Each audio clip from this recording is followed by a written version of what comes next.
देश के वित्त मंत्री निर्मला सीतारमण ने मोदी सरकार 2.0 का बजट पेश किया। सरकार के इस बजट को साल 2024 के लोकसभा चुनाव से भी जोड़कर देखा जा रहा है। केंद्रीय बजट पेश होने के बाद पक्ष विपक्ष की ओर से अलग अलग प्रतिक्रिया सामने आ रही है। हिमाचल प्रदेश के पूर्व मुख्यमंत्री और नेता प्रतिपक्ष जयराम ठाकुर ने इस बजट को आत्मनिर्भर भारत की ओर सशक्त कदम करार दिया है। पूर्व मुख्यमंत्री जयराम ठाकुर ने कहा कि केंद्र सरकार ने सभी वर्गों को सशक्त बनाने और आत्मनिर्भर भारत के निर्माण के लिए ऐतिहासिक और सराहनीय बजट पेश किया है। उन्होंने कहा कि केंद्र सरकार के इस बजट से भारत आर्थिक तौर पर मजबूती की ओर बढ़ेगा। पूर्व मुख्यमंत्री जयराम ठाकुर ने कहा कि निर्धन, ग्रामीण, मजदूर, मध्यम वर्ग, किसान, कर्मचारी, महिला, बुजुर्गों और विद्यार्थियों को इस बजट में राहत देने का काम किया गया है। उन्होंने हिमाचल प्रदेश की जनता की ओर से प्रधानमंत्री नरेंद्र मोदी और वित्त मंत्री निर्मला सीतारमण का भी आभार व्यक्त किया। ये बजट चुनाव अगले साल लोकसभा का चुनाव होगा 2024 में, और 2024 के पहले का ये पूर्ण बजट के रूप में ये बजट अभी प्रस्तुत हुआ है। इसमें सभी चीज़ों को उसमें जो राहत और जिसमें बेहतर ढंग से शामिल किया जा सकता तो करने का प्रयत्न हुआ है। मैं बधाई देता हूँ। और ख़ास तौर से मैं एक तो ये कहना चाहता हूँ कि एग्रीकल्चर के सेक्टर को बहुत फोकस किया है, और मुझे इस बात की खुशी है कि जहाँ हिमाचल प्रदेश ने प्राकृतिक खेती के दृष्टि से एक शुरुआत की थी, उसमें 1 करोड़ लोगों को प्राकृतिक खेती के साथ जोड़ने का एक लक्ष्य निर्धारित किया गया है। ये भी एक बहुत बड़ा प्रसन्नता का विषय है। किसानों की आय में वृद्धि हो, किसान आगे आर्थिक दृष्टि से मजबूत हो, उस दृष्टि से भी बहुत सारी योजनाओं का इसमें जिक्र है। और दूसरी बात, जो एक चीज़ खास तौर से इसमें जो ग्रीन ग्रोथ के रूप में इसमें कही गई है, वो एक बहुत महत्वपूर्ण एक पार्ट है। मुझे लगता है कि उस दृष्टि से पूरे देश भर में जो बिल्कुल फोकस है कि हमारा डेवलपमेंट का मॉडल होना क्या चाहिए, उस पर प्रधानमंत्री जी ने काम करते हुए आगे बढ़ करके काम किया है। और उसी तरह से मैं 3-4 चीज़ों का इसमें जिक्र करना चाहूँगा। जो गरीब वर्ग के लिए पर्टिकुलरली जो प्रधानमंत्री आवास योजना की अगर हम बात करें, तो प्रधानमंत्री आवास योजना में 66% की अब की बार इंक्रीज की है बजट में, और वो लगभग जो है वो 79,000 करोड़ यानी कि 79,000 करोड़ रुपए का जो उसमें बजट प्रोविजन किया है। ये भावना कि कोई भी व्यक्ति भारत का बिना घर के नहीं होना चाहिए। हर आदमी के पास घर होना चाहिए। एक सपना हर व्यक्ति का होता है जीवन में, उसको साकार करने के लिए प्रधानमंत्री जी बहुत बेहतर ढंग से काम कर रहे हैं।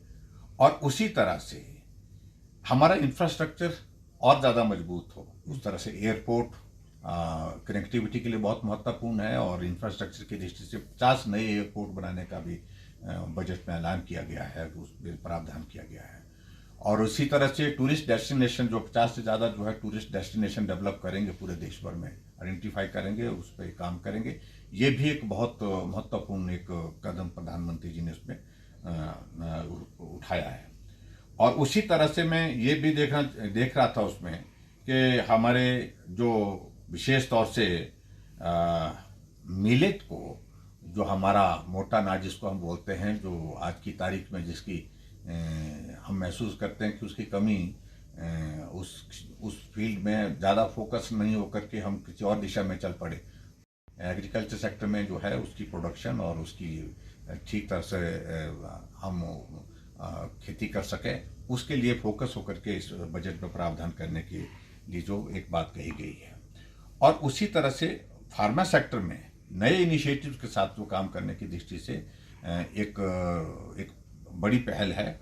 और उसी तरह से मैं इस बात को भी मैं कहना चाहूँगा कि जहाँ जो मेडिकल कॉलेजेस हैं, तो मेडिकल कॉलेजेस में ऑलमोस्ट सभी जगह इस तरह से एक संभावना उसमें निकल आई है कि नर्सिंग कॉलेजेस भी उसमें शामिल होंगे, जिसमें हिमाचल में हमारे 6 मेडिकल कॉलेज गवर्नमेंट सेक्टर में है। कुछ जगह हमारी नर्सिंग कॉलेज शुरुआत हो गई है, लेकिन कुछ जगह भी शुरू होना है। तो उसमें आने वाले समय में हमारे लिए एक बहुत बड़ी एक मदद ये भी हो जाएगी, जो नर्सिंग कॉलेज जो है वो मेडिकल कॉलेज के साथ में खुल पाएंगे। ये भी एक बहुत बड़ी एक हमारे लिए हिमाचल प्रदेश के लिए एक बहुत बड़ी एक उपलब्धि रहेगी। उस दृष्टि से रेलवे के सेक्टर में भी बहुत बड़ा एक बजट का प्रोविजन किया है। 2.4 लाख करोड़ का जो है उसमें बजट प्रोविज़न किया है, उसमें उम्मीद करते हैं कि हिमाचल जैसे छोटे प्रदेश में, हालांकि पहाड़ी प्रदेश है, यहाँ रेलवे नेटवर्क को आगे बढ़ाने के लिए कठिनाई तो है, लेकिन फिर भी उसके बावजूद उस फोकस को भी इसमें मैं उम्मीद करता हूँ कि जो हमारे ऑन गोइंग प्रोजेक्ट्स है उनको हम पूरा करने की स्थिति में और आगे बढ़ाने की स्थिति में हम उसमें निश्चित रूप से उसमें हो पाएंगे।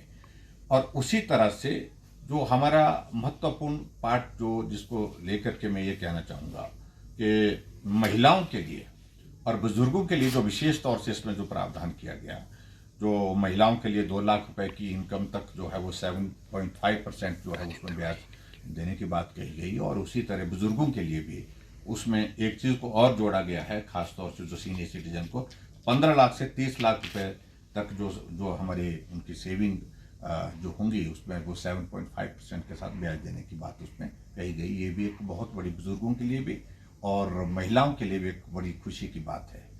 और सबसे बड़ी बात इसमें जो टैक्स स्लैब में अब की बार बहुत बड़ा चेंज किया, नया टैक्स स्लैब इंट्रोड्यूस किया। 3 लाख रुपए तक कोई भी टैक्सेज उसमें नहीं होंगे, और 6 लाख से 3 लाख से 6 लाख तक जो है 5% है, और उसके बाद 6 लाख से 9 लाख तक 10% है, और 9 लाख से 12 लाख तक जो है वो 15% है, और 12 लाख से 15 लाख तक 20% है, और उसी तरह से 15 लाख से ऊपर के बाद फिर उसके बाद 30% जो है वो टैक्स का एक नया स्लैब जो पूरा बनाकर चलती है। उससे पूरे देश के करोड़ों लोगों को बहुत बड़ी राहत मिली है। मैं समझता हूँ कि हिमाचल प्लस न्यूज के लिए शिमला से पुष्पेंद्र चौधरी की रिपोर्ट।